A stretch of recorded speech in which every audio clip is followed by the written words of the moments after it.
In this video, we're going to break down why the history behind the conflict, why tensions are rising right now, the strategic flashpoints that could trigger escalation, and what might happen next from nuclear diplomacy to military strategy to the global economy. Because when the United States and Iran clash, the stakes couldn't be higher.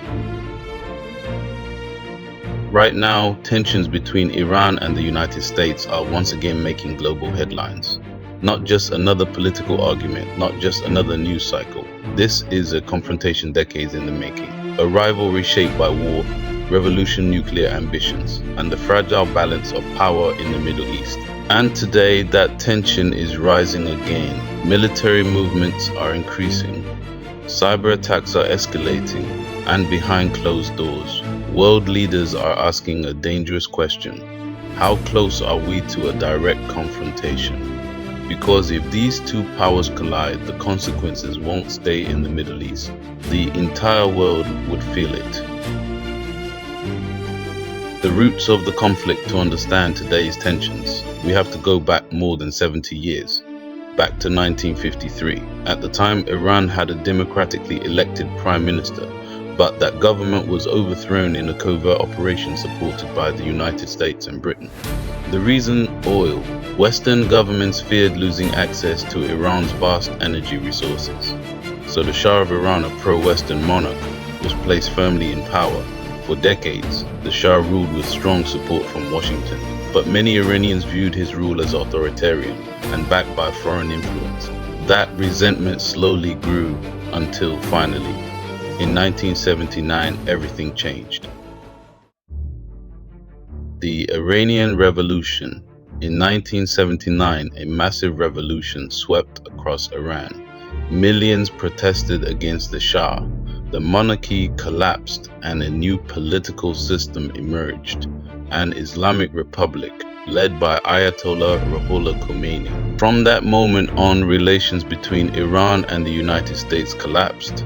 The crisis escalated quickly when Iranian revolutionaries stormed the US Embassy in Tehran.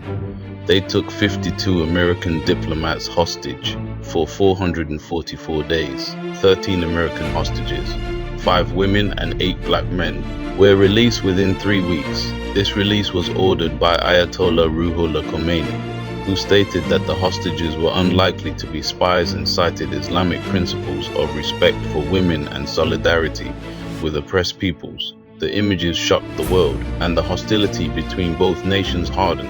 What had once been allies became bitter rivals.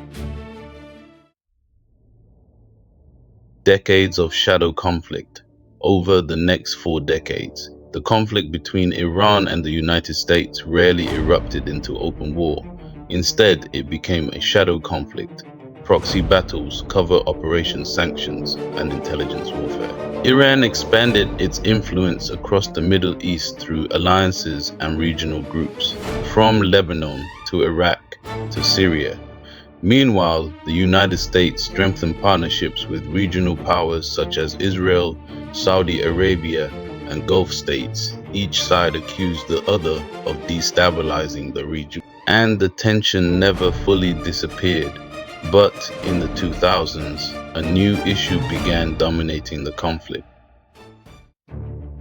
The nuclear question. Iran insists its nuclear program is for peaceful energy purposes, but critics fear something very different: the concern that Iran could eventually develop nuclear weapons. The possibility of a nuclear-armed Iran deeply alarms many countries, particularly Israel and the United States. Years of negotiations led to a major diplomatic agreement in 2015. The Iran nuclear deal, officially known as the JCPO. Under the deal, Iran agreed to limit its nuclear activities. In exchange, international sanctions were lifted. For a moment, it seemed tensions might ease, but that moment didn't last. The collapse of the deal. In 2018, the United States withdrew from the nuclear agreement. Sanctions were reimposed. Iran responded by gradually expanding its nuclear activities. Again, since then, trust between both sides has deteriorated even further. diplomatic talks have struggled, and tensions have surged across the region, including a series of mysterious attacks on ships, military bases, and infrastructure, each incident adding another layer of suspicion. The strategic flashpoints, one of the most dangerous flashpoints, lies in a narrow stretch of water, the Strait of Hormuz, every day. Around 20% of the world's oil supply passes through this single waterway. If conflict were to disrupt this route, global energy markets could react instantly, fuel prices could spike, economic shockwaves could spread across continents. That's why military forces from multiple nations constantly patrol the region, because any confrontation there could escalate rapidly. The modern battlefield. Today, the rivalry isn't fought only with ships and missiles. Much of it now happens in the digital world. Cyber warfare, intelligence operations, economic sanctions, and proxy conflicts. Both nations are constantly testing each other's limits while trying to avoid a full-scale war. It's a dangerous balance. One miscalculation, one unexpected escalation could change everything.